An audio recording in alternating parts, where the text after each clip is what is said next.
اور دوسرے ممالک میں رہنے والے ان کے لیے بھی عین مسجد حرام اس کی طرف منہ کرنے کی ضرورت ہو نہیں، ان کے اوپر لازم نہیں ہے کہ عین مسجد حرام کی طرف منہ کرے. اس لیے رب العالمین نے شطر فرمایا الی المسجد الحرام.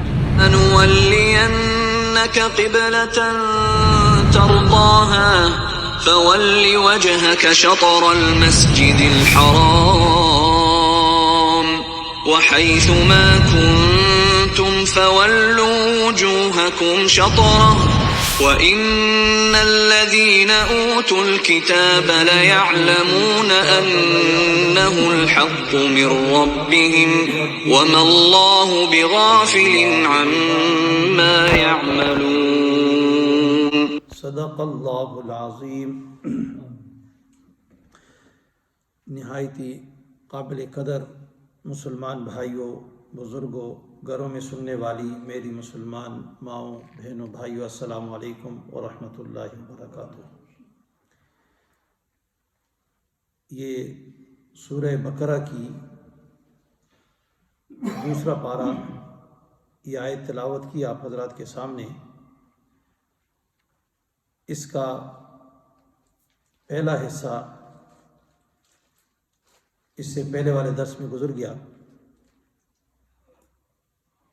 اور اس سے پہلے جو آیتیں گزری اس میں قبلہ کی تبدیلی کے اوپر اعتراض کرنے والوں کو جو جواب دیے گئے، ایک جواب ہی دیا اللہ تعالیٰ نے کہ قل للہ المشرق والمغرب، مشرق اور مغرب یہ اللہ تعالیٰ کا ہے، جس جانب وہ منہ کرنے کا کہے اس جانب منہ کر کے نماز پڑھنی، عبادت کرنی. دوسرا جواب اللہ رب العالمین نے یوں دیا کہ اللہ تعالیٰ اس قبلے کی تبدیلی سے امتحان لینا چاہتے ہیں. مقصد یہ تھا کہ اللہ تعالیٰ دیکھنا چاہتے تھے کون جناب نبی کریم صلی اللہ علیہ وسلم کی اتباع کرنے والا ہے، ان کو فالو کرنے والا ہے، اور کون ہے جو صرف زبان سے ہی کہتا ہے کہ میں تو نبی کریم صلی اللہ علیہ وسلم کی اتباع کرتا ہوں. تو منافقین کو اور ایمان والوں کو کھرے اور کھوٹے کا امتحان لینے کے لیے اللہ تعالیٰ نے کیا ہے تحویل قبلے کا حکم دیا.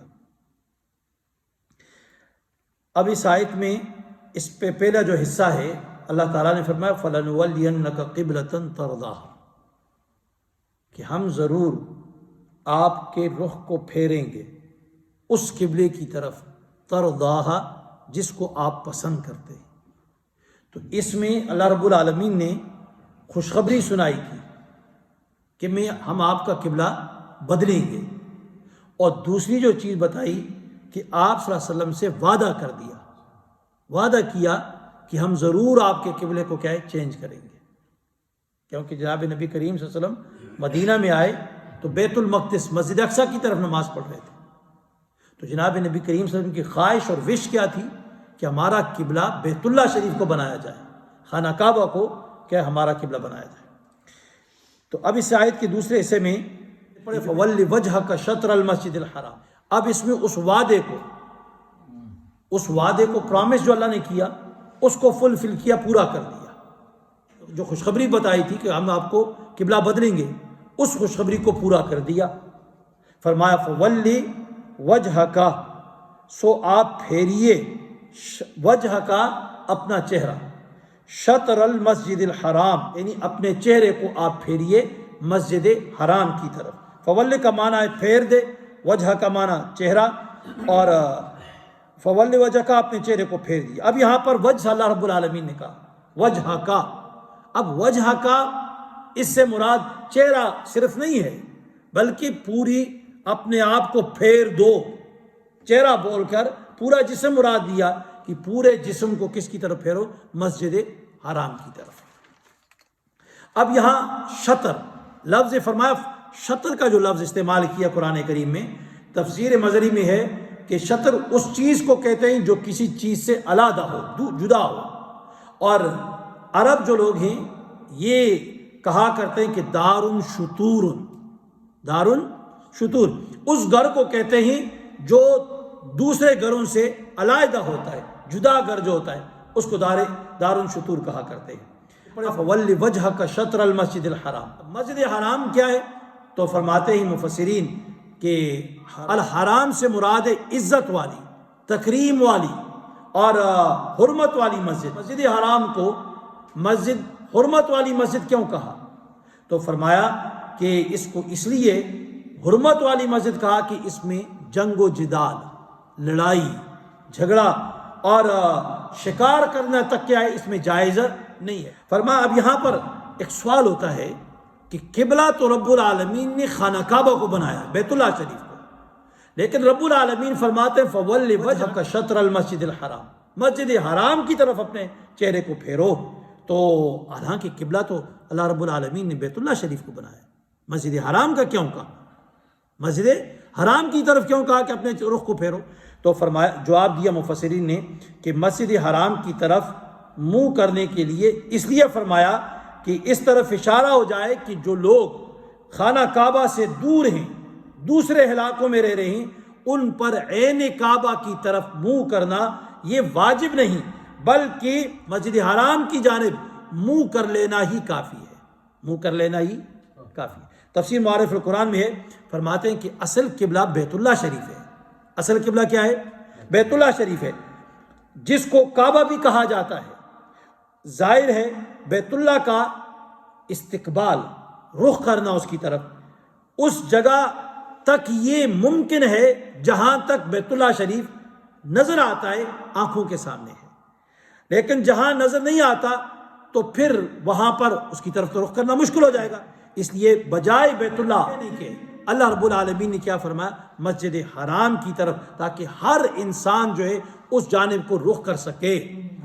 مسجد حرام جو ہے یہ بیت اللہ شریف کے چاروں طرف جو یہ مسجد ہے، اس کو کیا کہا جاتا ہے؟ مسجد حرام کہا جاتا ہے۔ تو فرماتے ہیں اس لیے بجائے بیت اللہ یا کعبہ کے مسجد حرام کا لفظ رکھا گیا، جو کعبہ سے رقبے میں زیادہ وسیع ہے۔ بیت اللہ شریف سے رقبے میں کیا ہے؟ بڑی وسیع ہے، وسعت اس میں دور تک کیا پھیلی ہوئی ہے، زیادہ پھیلی ہوئی ہے، تو اس کی طرف منہ کرنا دور دور تک لوگوں کے لیے آسان ہے۔ اب بحر محیط کے حوالے سے تفسیری معارف القرآن ہی میں ہے، وہ فرماتے ہیں کہ دوسری سہولت اس آیت کے اندر لفظ شطر کے ذریعے سے دی ہے۔ لفظ شطر ہے نا، اس کے ذریعے سے ایک دوسری آسانی اللہ رب العالمین نے پیدا کر دی۔ فرمایا اگر یہ اللہ تعالیٰ فرماتے الی المسجد الحرام، مسجد حرام کی طرف منہ کرو، اب فرو بھی ایک جگہ تک محدود ہو جاتی، اس کا بھی حصہ اتنا تو وسیع تو نہیں ہے نا، تو اس لیے فرمایا شطر کا جو لفظ ہے یہ دو معنوں کے لیے آتا ہے۔ ایک شطر کا معنی ہوتا ہے آدھا، نصف، کسی چیز کو آدھا کرو تو اس کا آدھا حصہ جو ہوتا ہے اس کو کیا کہا جاتا ہے؟ شطر کہا جاتا ہے۔ اور دوسرا معنی اس کا سمت اور طرف کے معنی میں آتا ہے کہ اس کی رخ کی طرف کرو، سمت کی طرف۔ تو فرماتے ہیں یہاں پر مفسرین کے نزدیک یہ سمت کے معنی میں ہے، سمت کے معنی میں ہے۔ تو اس لفظ نے یہ بھی بتلا دیا کہ دور کے شہر اور دوسرے ممالک میں رہنے والے ان کے لیے بھی عین مسجد حرام اس کی طرف منہ کرنے کی ضرورت ہو نہیں، ان کے اوپر لازم نہیں ہے کہ عین مسجد حرام کی طرف منہ کرے۔ اس لیے رب العالمین نے شطر فرمایا، الی المسجد الحرام نہیں فرمایا۔ اب شطر فرمایا نا لفظ شطر کی طرف، تو اب شطر کیا چیز ہے، کتنا حصہ کو شطر کہا جاتا ہے؟ تو جناب نبی کریم صلی اللہ علیہ وسلم مدینہ منورہ والوں کو کہا کہ ان کا قبلہ مشرق اور مغرب کے درمیان جو حصہ ہے یہ ان کا قبلہ ہے۔ تو فرماتے ہیں مفسرین مغرب اور مشرق کے درمیان کا حصہ جو ہے یہ جنوب کی طرف آتا ہے۔ اب یہاں پر آپ مثال کے طور پہ رہتے ہیں، یہ ہمارے سردیوں میں سورج یہاں سے نکلتا ہے اور گرمیوں میں یہاں سے نکلتا ہے، تو یہ درمیان کا جتنا بھی یہ فاسٹ ایریا ہے، تو یہ سردیوں اور گرمیوں والی جو کیا ہے یہ ہمارے لیے مشرق ہے، اس میں کیا یہ ہمارے لیے قبلہ ہے۔ جہاں کہیں بھی انسان جائے سفر پہ، تو سفر پہ جاتے وقت پوچھ لیا جائے کہ سن رائز کس طرف سے، تو جس طرح جانب کو سن رائز ہوتا ہے تو وہ جانب ہماری کیا ہو جاتی ہے؟ قبلہ کی آ جاتی ہے۔ آگے فرماتے ہیں یہ مفتی شفیع صاحب رحمۃ اللہ تفسیر معارف القرآن میں ہے، فرمایا کہ قبلے کا تعین جو ہے اب یہ کس طرح کیا جائے گا، تو وہ فرماتے ہیں کہ گرمیوں اور سردیوں کی مغربی پاکستان کے لیے فرماتے ہیں کہ درمیان 48 ڈگری تک سمت قبلہ قرار دیا ہے، اور فرمایا 24 ڈگری تک اگر دائیں بائیں بھی ہو جائے، اب یہ ہے پورا قبلہ ہمارا، یہ مشرق کی جانب ہے، اس میں اگر 24 ڈگری تک اگر اس طرف ہو جائے یا اس طرف کو ہو جائے تو فرماتے ہیں اس میں کوئی حرج نہیں ہے، یہ ٹھیک ہے، اتنی چھوٹا فرق بھی کیا ہے، اس میں گنجائش پائی جاتی ہے، کیونکہ رب العالمین نے فرمایا شطر، سمت، تو سمت کے اندر یہ ساری جگہ آ جاتی ہے۔ مساجد کا قبلہ بن چکا بلا وجہ، فرماتے ان قبلوں کو غلط کہنا شرعاً صحیح نہیں بلکہ مذموم اور بری بات ہے۔ بعض پرانی مسجدوں میں قبلے بنے ہوئے ہیں، شہروں میں مسجدیں ان کے قبلے بنا دیے ہیں اور اس کا ایک رخ متعین کر دیا گیا ہے۔ اب نئے لوگ آج کمپاس موبائل کو اٹھاتے ہیں تو اس میں لگا ہوتا ہے، کھول دیتے ہیں، کہے بھائی اس کا قبلہ ٹھیک نہیں۔ ہمارا یہ ہارڈسفیلڈ میں ایک مسجد تھی تو وہاں پر ایک امام نہیں آئے تو اس نے ایک بڑا ہنگامہ پیدا کر دیا، نیا بیچارہ فارغ ہوا تھا، تو وہ صوفی چاچا ہمارے کہتے ہیں کہ آپ نے پڑھا ہے ابھی گڑا نہیں، تو جب انسان گڑ جاتا ہے تو بہت سارے مسائل اس کے سامنے آسان ہو جاتے ہیں۔ تو اب اس نے کیا کیا، کمپاس رکھا، اور کمپاس رکھ کے کہا اس کی ڈائریکشن خراب ہے، وہ بڑا بنایا، پھر مفتی اسلم صاحب وغیرہ یہ سارے گئے اس کو سمجھائے۔ تو گویا یہاں پر اب یہ یہاں اس مسجد میں ہمارے یہاں میں ایک دو لڑکوں کو دیکھے، یہاں تو میٹر لگے ہوئے ہیں بڑے بڑے، وہ تو قبلہ جو لوہا جو ہوتا ہے کمپاس کو اپنے ایک جگہ تو پورا رکھتا ہے، کوشش کرتا ہے، چھوڑتا ہی نہیں ہوتا ہے، تو آگے پیچھے ہو جاتا ہے، تو وہ کمپاس دے کے بیٹھ جاتے ہیں، اس میں اتنی ڈگری کا فرق ہو گیا، اتنی ڈگری کا فرق ہو گیا۔ تو یہ یاد رکھیں کہ جہاں مسجدوں کے قبلے بن چکے ہیں تو وہاں پر کمپاس وغیرہ لے کر اور تھوڑا سا فرق ہو جائے، 24 ڈگری تک گنجائش فقہاء کرام نے رکھی ہے، تو اگر اس کے درمیان کوئی قبلہ ہے تو اس کو چھیڑنا نہیں چاہیے، اس کو غلط بھی نہیں کہنا چاہیے۔ یہاں پر ایک بہت بڑے 8ویں صدی کے ہجری کے مشہور حنبلی عالم ہیں، بہت بڑے عالم گزرے، وہ فرماتے ہیں، ابن رجب حنبلی رحمۃ اللہ علیہ اس کے حوالے سے لکھا ہے، فرماتے ہیں سمت قبلہ میں آلات رصدیہ ریاضی کی باریکیوں میں پڑھنے کو منع فرماتے ہیں۔ کمپاس لے کر بیٹھ جاتے ہیں، اس سے منع کیا گیا ہے۔ اس سے لوگوں کی جو نظام ہے، قبلے بنے ہوئے ہیں، جو انہوں نے نمازیں پڑھی ہیں، اس کے اندر شکوک و شبہات پیدا کیے جاتے ہیں، تو یہ شکوک و شبہات کیا ہے، پیدا نہ کیے جائیں بلکہ اس کو اسی طرح رہنے دیا جائے۔ فرمایا فول وجہک شطر المسجد الحرام، پھیر لو اپنا منہ مسجد حرام کی طرف۔ یہ خطاب خاص ہے کس کے لیے؟ جناب نبی کریم صلی اللہ علیہ وسلم کے لیے۔ تفسیر مظہری میں ہے کہ جناب نبی کریم صلی اللہ علیہ وسلم بنو سلمہ یہ قبیلہ ہے، اور وہاں جو مسجد قبلتین ہے، جو حاجی یا عمرے پہ جو لوگ گئے انہوں نے دیکھی ہو مسجد، تو اس مسجد کے محلے میں جب جناب نبی کریم صلی اللہ علیہ وسلم گئے، ام بشر ابن برا بن معرور سے ملنے، برا کے انتقال کے بعد جناب نبی کریم صلی اللہ علیہ وسلم وہاں تشریف لے گئے۔ ام بشر نے حضور اکرم صلی اللہ علیہ وسلم کے لیے کھانا تیار کیا، اور وہاں پر آپ صلی اللہ علیہ وسلم کو ظہر کا وقت ہو گیا، نماز کا وقت آ گیا۔ آپ صلی اللہ علیہ وسلم نے صحابہ کرام کے ساتھ مسجد بنو سلمہ جو ہے اس میں جا کر نماز شروع فرمائی۔ جب آپ صلی اللہ علیہ وسلم 2 رکعت پڑھ چکے تو حضرت جبرائیل علیہ السلام وہاں پر تشریف لائے اور اشارہ کیا کہ بیت اللہ شریف کی طرف کیا ہے، اپنے رخ کو کر لیں۔ تو آپ صلی اللہ علیہ وسلم نماز ہی میں، نماز پڑھتے ہی آپ صلی اللہ علیہ وسلم کیا ہے، کعبہ کی طرف میزاب کی جانب پھر گئے۔ جس جگہ مرد تھے وہاں عورتیں آ گئی، اور جہاں عورتیں تھیں وہاں اس جانب کو کیا چلے گئے، مرد چلے گئے۔ تو فرمایا اسی وجہ سے اس مسجد کو اب کیا کہا جاتا ہے، مسجد قبلتین کہا جاتا ہے۔ کیا کہا جاتا ہے اس کو؟ مسجد قبلتین۔ یہ کہاں پر ہے؟ مدینہ منورہ میں، مدینہ منورہ میں یہ مسجد ہے۔ تو غرض آپ صلی اللہ علیہ وسلم نے 2 رکعت نماز بیت المقدس کی طرف پڑھی اور 2 رکعت نماز کس کی طرف؟ بیت اللہ شریف کی طرف پڑھی۔ عباد بن بشر رضی اللہ تعالیٰ عنہ یہ آپ کے ساتھ نماز پڑھ کر واپس جا رہے تھے، تو انہوں نے دیکھا کہ بنی حارثہ یہ عصر کی نماز پڑھ رہے ہیں اور رکوع میں تھے۔ انہوں نے اونچی آواز سے کہا کہ لوگوں، میں اللہ کی قسم کھاتا ہوں، میں جناب نبی کریم صلی اللہ علیہ وسلم کے ساتھ بیت اللہ شریف کی طرف منہ کر کے ابھی نماز پڑھ کر آ رہا ہوں۔ تو وہ لوگ بھی کیا ہے، نماز ہی کے اندر ہی وہ لوگ بھی کیا ہو گئے، پھر گئے۔ اب یہاں صحیح بخاری میں یہ ایک روایت آتی ہے کہ سب سے پہلی جو نماز ہے بیت اللہ شریف کی طرف جو پڑھی گئی ہے وہ عصر کی نماز ہے، لیکن جو مشہور ہے وہ ہے بنو سلمہ میں جو نماز پڑھائی وہ ظہر کی نماز تھی۔ وَحَيْثُ مَا كُنْتُمْ فَوَلُّوا وُجُوهَكُمْ شَطْرَهُ، یہ اب دوبارہ حکم آ گیا اللہ تعالیٰ۔ پہلا حکم خاص تھا جناب نبی کریم صلی اللہ علیہ وسلم کے لیے، اب یہاں پر یہ آ گیا پوری امت کے لیے، خطاب عام فرمایا رب العالمین نے۔ فرمایا وَحَيْثُ مَا كُنْتُمْ فَوَلُّوا وُجُوهَكُمْ شَطْرَهُ، اور تم جہاں کہیں ہوا کرو تو کر لیا کرو اپنے منہ اس کی طرف۔ وَحَيْثُ، جہاں کہیں، تم ہو، فَوَلُّوا، پھیر لو، وجوہکم، اپنے چہروں۔ تفسیر مظہری میں یہاں پر یہ لکھا ہے، حضرت عبداللہ ابن عباس رضی اللہ تعالیٰ کے حوالے سے وہ فرماتے ہیں کہ جب جناب نبی کریم صلی اللہ علیہ وسلم بیت اللہ شریف میں اندر تشریف لے گئے، بیت اللہ شریف میں اندر چلے گئے، تو آپ کے ساتھ کچھ صحابہ بھی گئے تو جناب نبی کریم صلی اللہ علیہ وسلم نے وہاں بیت اللہ شریف کے سارے کونے ہیں نا، 4 کونے، ان میں کھڑے ہو کر آپ صلی اللہ علیہ وسلم نے دعا کی اور دعا کرنے کے بعد آپ صلی اللہ علیہ وسلم باہر تشریف لائے اور پھر کعبۃ اللہ کی طرف رخ کر کے آپ صلی اللہ علیہ وسلم نے 2 رکعت پڑھے، اور 2 رکعت پڑھنے کے بعد آپ صلی اللہ علیہ وسلم نے فرمایا کہ یہ کیا ہے، قبلہ ہے، اور اس کی طرف کیا ہے، منہ کر کے نماز پڑھو، منہ کر کے نماز پڑھو۔ تو یہاں روایت میں بھی آتا ہے کہ حضور صلی اللہ علیہ وسلم کے ساتھ حضرت بلال رضی اللہ عنہ، حضرت عثمان بن طلحہ وغیرہ یہ صحابہ کرام تھے۔ حضرت عبداللہ ابن عمر رضی اللہ تعالیٰ عنہ کو بڑی جستجو ہوئی کہ جب جناب نبی کریم صلی اللہ علیہ وسلم باہر آئے تو انہوں نے پوچھا کہ حضرت بلال سے کہ جناب نبی کریم صلی اللہ علیہ وسلم نے اندر کیا کیا، کس طرح نماز پڑھی، کیا کیا؟ تو حضرت بلال حبشی رضی اللہ تعالیٰ عنہ نے ان سے کہا کہ جناب نبی کریم صلی اللہ علیہ وسلم نے 2 ستون اپنی بائیں جانب چھوڑے اور 1 ستون دائیں جانب اور 3 ستون جو ہے ان کے پیچھے آپ صلی اللہ علیہ وسلم نے نماز پڑھی۔ اب یہ 2 روایتوں میں آپس میں تعارض آ گیا کہ ایک روایت میں آتا ہے کہ جناب نبی کریم صلی اللہ علیہ وسلم نے بیت اللہ شریف کے اندر نماز پڑھی، اور دوسری روایت میں آتا ہے کہ آپ صلی اللہ علیہ وسلم نے باہر آ کر نماز پڑھی۔ تو مفسرین فرماتے ہیں کہ یہ پہلی والی جو روایت اندر والی وہ تو پہلے واقعہ ہے، لیکن یہ دوسرا آپ صلی اللہ علیہ وسلم باہر آئے پھر اس کے بعد اندر چلے گئے، قبلے کی نشاندہی کی کہ نماز اصل جس کی طرف پڑھی جاتی ہے وہ قبلہ کیا خانہ کعبہ ہے، باقی نفل نماز ہے وہ اندر جا کے 2 رکعت پڑھی، وہ دوسری روایت میں باہر آ کر پھر چلے گئے۔ تو گویا اس میں کوئی اس طرح تعارض نہیں آتا دونوں روایتوں کے اندر۔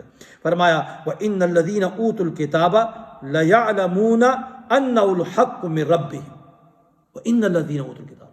آگے اہل کتاب یہود و نصارہ کے بارے میں فرمایا بے شک جن کو کتاب دی گئی ہے، لَيَعْلَمُونَ، یہ جو آپ کے قبلے کے اوپر اعتراض کرتے ہیں کہ آپ تو یعنی مسجد اقصیٰ کی طرف نماز پڑھ رہے تھے، اچانک کیا ہوا آپ خانہ کعبہ کی طرف نماز پڑھنے لگے، تو آپ تو اپنی خواہش کے اوپر قبلہ بناتے ہیں، حالانکہ اگر آپ ہمارے قبلے کے اوپر ہوتے تو ہم آپ کے ساتھ ہی کیا رہتے، اور ہم سمجھتے کہ آپ واقعی وہی نبی ہیں جس کے بارے میں ہماری کتابوں میں ذکر موجود ہے۔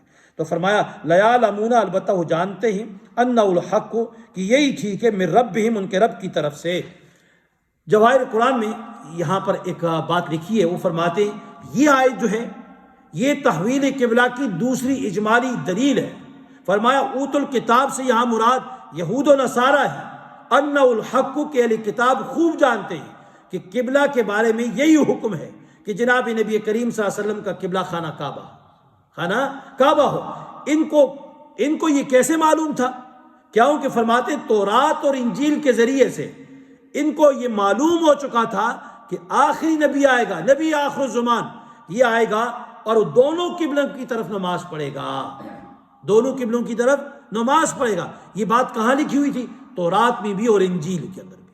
تو فرمایا اور آخر میں اس کا قبلہ وہی ہوگا جو حضرت ابراہیم علیہ السلام کا قبلہ تھا، یعنی آخری زمانے میں اس کا قبلہ وہی قبلہ ہوگا۔ حضرت ابراہیم علیہ السلام کا قبلہ تھا، ابراہیم علیہ السلام کا کون سا قبلہ تھا؟ بیت اللہ شریف، اس کی طرف منہ کر کے نماز۔ فرمایا وَمَا اللَّهُ بِغَافِلٍ عَمَّا يَعْمَلُونَ، جو کچھ یہ سب لوگ کر رہے ہیں اللہ تعالیٰ اس سے بے خبر نہیں، کہ جنہوں نے اس حکم کو تسلیم کیا ان کو بھی جانتا ہے، اور جنہوں نے اس کا استہزاء کیا، مذاق اڑایا، ان کو بھی جانتا ہے، اس لیے وہ ہر ایک کو اس کے اعمال کے مطابق کیا دے گا، جزا اور بدلہ دے گا۔ تو گویا یہاں یہود و نصارہ یہ جو کہتے ہیں یہ کہ نبی کریم صلی اللہ علیہ وسلم نے بیت المقدس کی طرف سے رخ ہٹا کر کعبۃ اللہ شریف کی طرف رخ کیوں کیا، اور ان کے اوپر اعتراض کرنے لگے، رب العالمین فرماتے ہیں ہمیں معلوم ہے، ہم نے تو ان کی ساری کتابوں میں یہ ساری باتیں لکھ دی تھیں، لیکن اب یہ کیا ہے، انکار کر رہے ہیں، مذاق کر رہے ہیں۔